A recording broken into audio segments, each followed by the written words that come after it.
Here I have OPPO Find X5 Lite, and today I'm going to show you how to take a burst shot or the series of photos on this device. So firstly you have to open camera, then when you adjust a normal photo mode, what you have to do is to hold down shutter button, and after that the burst shot will start. So let's try it out.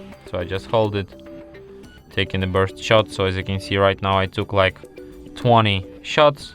Here I can review them, and here you can see all of your burst shots and select the one that fits you best.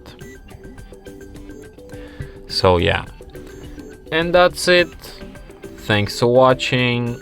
If you find this tutorial useful, don't forget to hit that like button and subscribe to our channel.